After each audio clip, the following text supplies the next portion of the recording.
Good morning! Pio! Pio! Pio! Pogi! Pogi! Morning, ate! Gising na yung mga anak ko. Tapos, nag-prepare ako ngayon ng baon ni Kuya. Kasi Friday ngayon is going to school. So, yeah.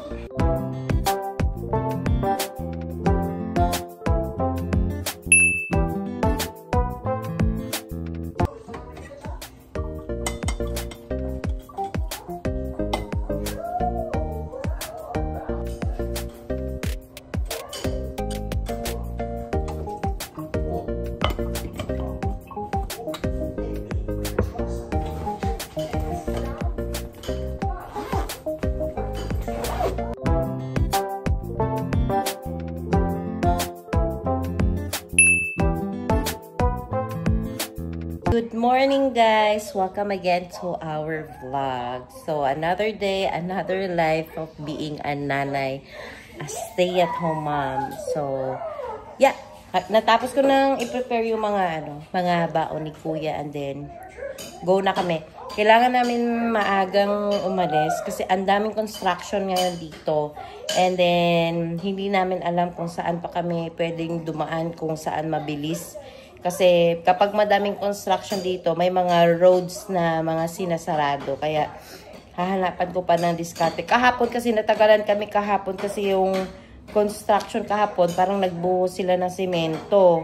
Kaya sa ibang way ako dadaan. But nung sinundo ko si Kuya kahapon, napabilis ako noon kasi sa ibang way ako dumaan. And then wala siyang construction pa. But hindi ko pa alam kung gaano ka traffic kasi nga morning, rush hour ngayon. Kapag rush hour kasi usually traffic talaga. But let's see, sana ay walang traffic naman kasi Friday naman ngayon. But yeah, magandang weather. Mainit kami. Gusto ko na nga mag-car wash kasi sobrang dumi na nung sasakyan at saka maalikabok. But titignan ko muna yung weather kung wala na ba talagang ulan. Para alam mo yun, hindi masayang yung effort, hindi masayang yung pera sa car wash. Then ayun si Kuya nagbe-breakfast. Kumakain si Yaya man? Kumakain si Yaya. Hindi ka pwede sa cereal. Mamaya, meron kang cereal doon yung hindi matamis. Okay? You're going to eat it later. Oo. Mamaya ha, pag-uwi natin, ni Kuya. Pag-uwi natin galing sundo ni Kuya. Nagugutom na yata siya. Kain kasi si Kuya ng Fruit Loops na cereal. So, matamis yun. Hindi pa namin si Elisha talaga pinapakain ng matamis para, alam mo yun, hindi siya yung maano sa pagkain. But, kasi, siya ngayon, sensitive siya ngayon sa mga matitigas na pagkain. Kasi, siguro yung gums niya, ang dalawa niya dito, may sugat na nakitinignan ko kahapon. Sabay silang tumubo. Masakit yun. Tapos, nangingi-ngi din siya sa gabi. Kaya, napupuyat din ako sa kanya. Nakailang gising siya kagabi. 3 din yata. 2, 2. Kaya, pag-gising-gising din ako. But, that's fine. Kasi pag tumubo na yung ipin niya, si Pio na naman. Kay Pio na naman ako magpupuyat. Ha? Malambot na. Malambot na? O, kainin mo na. Ang kulit no? Andun kay Kuya. Pala guys, kaya ganito boses ko kasi silipo na talaga ako ng malala. Kagabi hindi ako makatulog kaagad kasi barado yung dito ko sa ilong. And then, parang meron na kasi akong sakit dito sa may sinusitis ko. Nagka-COVID kasi ako noong year 2021 bago kami mag-Canada. So, tinanong ko yun sa nurse. Sabi ko, gagaling pa ba tong nostrils ko dito? Kasi parang lagi akong may kulangot, laging may kulangot dito sa looban. Parang nakakairita siya. Tapos, sobrang sticky yung dito ko. Sabi niya, depende daw sa katawan ng tao. Kasi meron din daw cases na hindi na gumagaling. Meron din ng iba na gumagaling. So, sa aking case is hindi siya gumaling simula nung nagka-COVID ako. Kahit wala akong sipon, laging dito, parang mayroong something ako dito. Laging may sipon ako everyday, like araw-araw.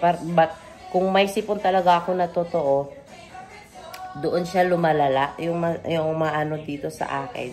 Tapos sobrang sticky niya. And then, kaya hindi ako masyadong nakakahinga kapag nakahiga ako sa gabi. Kasi nga, nahihirapan siya dito. Hindi ko alam ha kung ako lang ba't yung nagka-COVID na ganito. But yeah, simula nung nagka-COVID ako, hindi na siya gumaling talaga. Sana ay hindi lang siya lumala. Kasi ayoko yung ganito na, di ba merong iba na tinatanggal na yung something na dito. But yeah, sana ay hindi naman. Malaglag ka. Baba. Wag mo tulak na. Wag mo push. Wag mo push. Hayaan mo lang siya. Okay lang naman siya dyan sa likod mo. Pogi. Gutom na si Mami. Kakain mo na si Mami ha. Bait mo na ikaw ha. Bait mo na si Mami. Nagdododo na naman. Nagdododo na naman sa dila niya. And guys, gumagawa na ako ng kape ko. Tapos, andito yung bread. Kakain na kami ni Alicia. Nahatid na namin si Kuya. And then, si Alicia ay nanonood ng TV. And ngayon ay kakain na kaming dalawa. Kasi gutom na ako. Maaga kami nag-dinner pala kagabi. Oo nga, pagdating ni ay hindi pala, 7 pala. Parang maaga lang siya kasi may araw pa kami kahit 7 PM. Ewan ko, nagugutom na ako. Kaunti lang ba kinain ko kahapon? Parang kaunti lang yata. Kaya nagugutom na ako ngayon. Gutom na ako. Nagluto lang ako ng itlog. Tapos, yan lang yung breakfast. Tapos mag-iisip pa ako kung ano yung lulutuin ko mamayang hapon. Kasi ang kakainin ko ngayong lunch, yung munggo lang kahapon para hindi siya masayang. Kasi sigurado, kapag matatagalan na naman yan dyan sa ref, hindi na naman yan makain. Kasi, mapapanis na.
Inaantok palang lang lang lang lang lang lang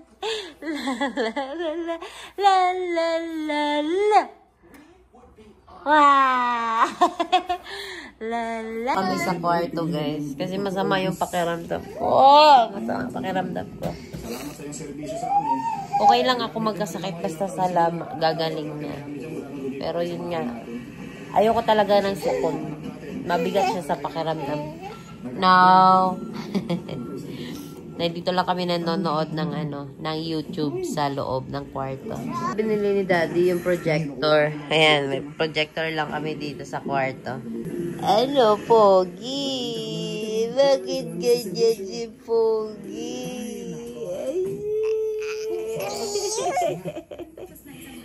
Ay, ay, si Pogi namin. Ano? Ah. Ang hirap magkasakit. Ayan, pogi. Si Elisha ay tulog na. Ito naman yung gising. Gusto ko sanang umidlip para medyo gumaan-gaan yung pakiramdam ko. Pero ito naman si Pogi ang gising. Ano? Hindi kayo idlip? Tulog tayo? Ha? Tulog tayo? Hindi. Ayaw mo. Ayaw mo tulog? Ayaw? Ha? Ano? Ano? Ay. Hindi ka na taba-taba kilikili niya ni taba-taba kilikili kikikiki kikikiki.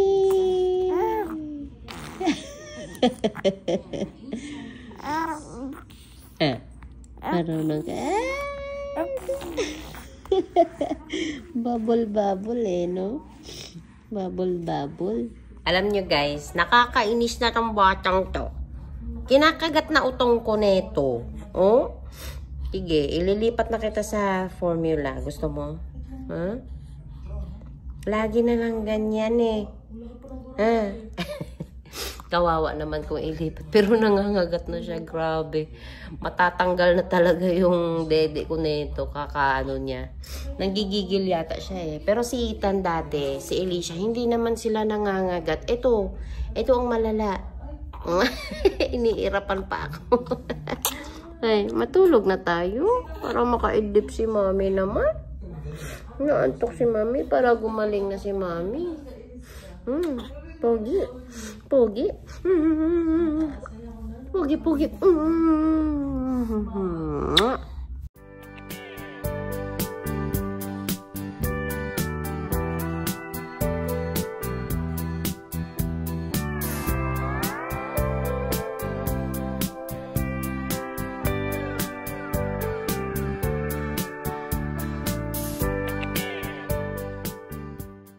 Nakatulog na si Pio, guys. Sa Elisha nandun siya sa duyan. Nakakain na ako ng lunch ko kasi hindi pa ako kumain ng lunch. Hindi pa ako kumain kaya kailangan ko kumain na para kahit pa paano ay okay. Kasi wala, yung panlasa ko is pangit ngayon kaya pipilitin ko na lang kumain. So, kakain tayo ng tanghalian. Yung munggo kahapon yung kakainin ko. So, ilalapag ko lang si Pio. Tapos, kakain na. Asan yung munggo?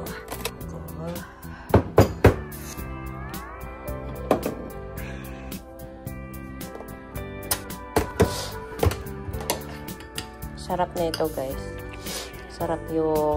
Masarap yung chicharon na nabili namin sa Safeway. Napakasarap niya. Paborito ko kasi talaga yung munggo. Kahit nung bata pa ako. Lumaki akong munggo kasi yung lola ko dati nagtatanim siya ng munggo. Yan lang kasi gusto ni daddy pa yan mamayang gabi. Ni dad, chicharon. Tapos, iinitin ko lang ito saglit. Iinitin natin siguro 130. Ang lala ng sipod ko. Ang lala.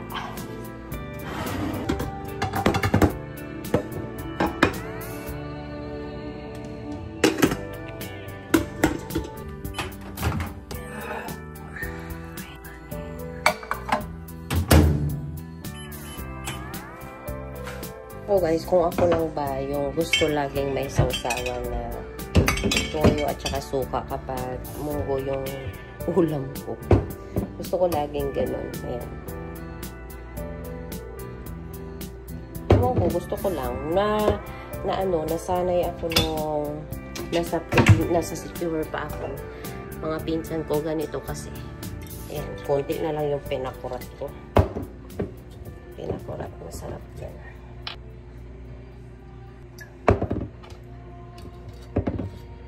Gutom na ako. Hinintay ko kasi makatulog si Pio para makakain ako ng ayos.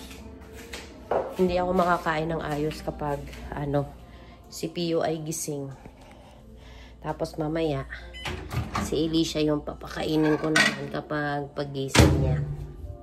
Pero hindi gaano magana si Alicia kumain ngayon kasi ang dahil sa ipin niya, kawawa na bata. Kaya panay gatas lang siya. Inom-inom lang siya ng gatas. Tapos binibigyan ko siya ng cookies na yung malalambot na cookies. Mas gusto niya yung malambot kaysa yung matigas. Guys, ito yung kanin ko, yung munggo, at saka yung sausawan. Kain!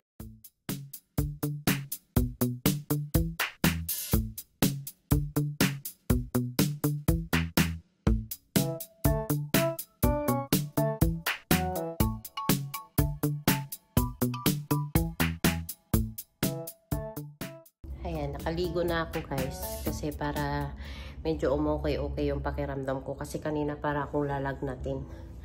Ayan, naligo na ako bago mag 3 o'clock kasi susunduin na namin si Kuya. Ay, salamat. Last day of school niya. Para makapagpahinga ako. Nakakapagod hatid sundo. But wala tayong magagawa. Hindi siya tinatanggap ng school bus kasi malapit lang daw yung bahay namin sa school. So, kailangan ko siya hatid sundo talaga. But then, tulog pa yung mga bata. Andyan si Alicia. Nandun naman sa couch si Pio. So, ngayon ay maghihintay lang ako na magising sila or later, gigisingin ko na lang sila para hindi kami malate ni Kuya. Kasi nga, may mga construction ngayon. Good morning! Dali na! Dali na! Wakey-wakey na bebe ni Mommy. Ganda-ganda ng bebe na yan, oh. Ganda-ganda ng anak ko, no? Bilog na bilog yung mata niya pag gumigising siya.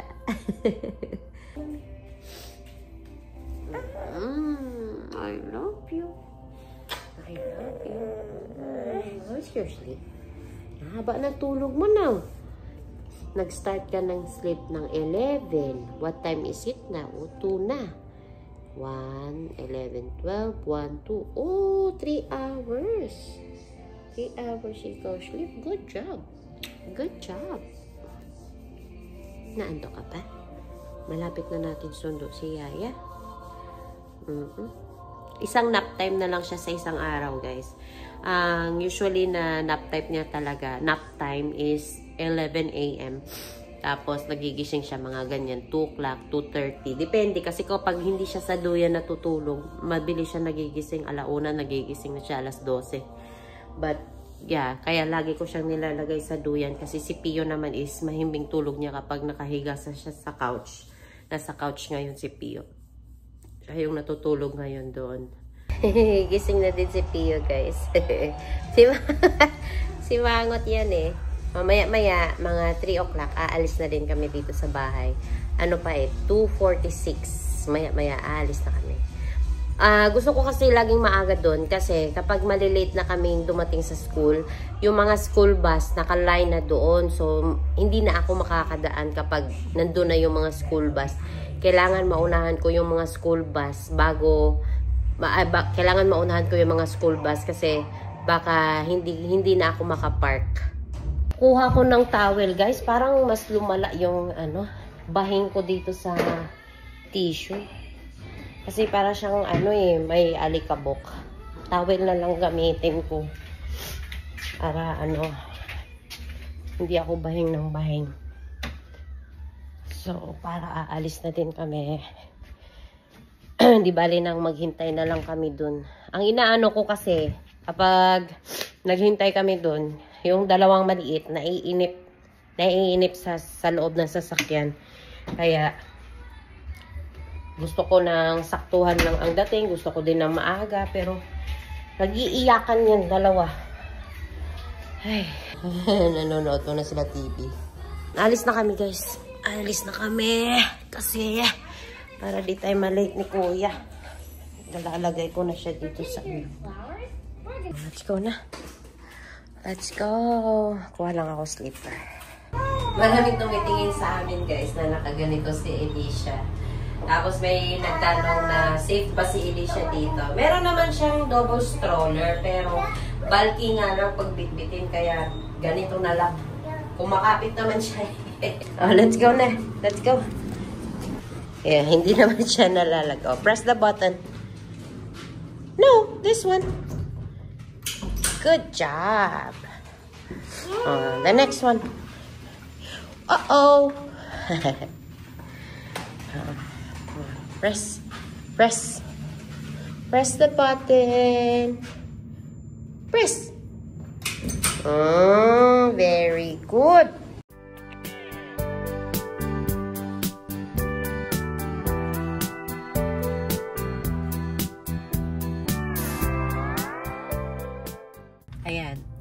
Ayan, nandito na kami ngayon sa school, guys.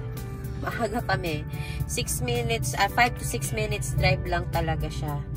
Kasi nakaalis kami sa bahay kanina ng 3 o'clock. Nakarating kami dito ng 3:06. So, malapit lang talaga siya kung sa tutuusin lang. But yun nga, hindi kasi namin masasabi kung saang area yung mga bagong construction kasi bigla lang yan sila sumusulpot.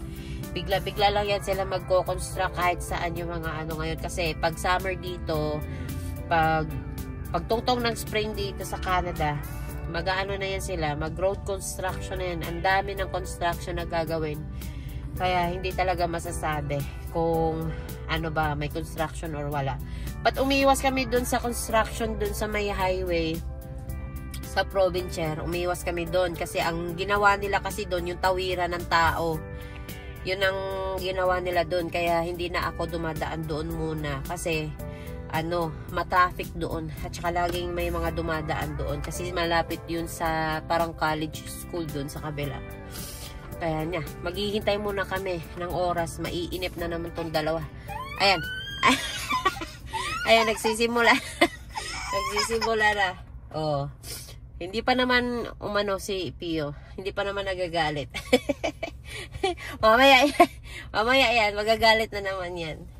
Napakaganda ng clouds. Oh, para siyang nakapaint ba? Ang ganda niya tignan talaga.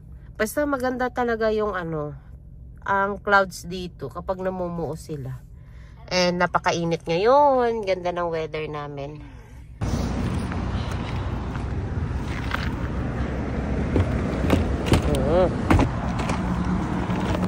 Ang weather, guys. Ang init. Now, bebe na. Sundan na namin si Yaya.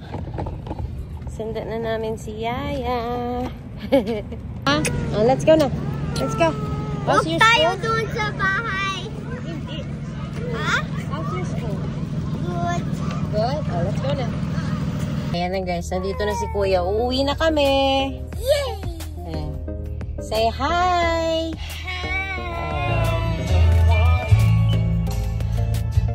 Hanggang dito na lang yung vlog namin, guys. And don't forget to subscribe, like, and share our video. Like lang kayo, guys, and comment kung ano yung mga gusto niyo. Tapos subscribe kayo kung hindi pa kayo nakasubscribe. So see you in my next vlog. Bye! Say bye, Ethan! Bye!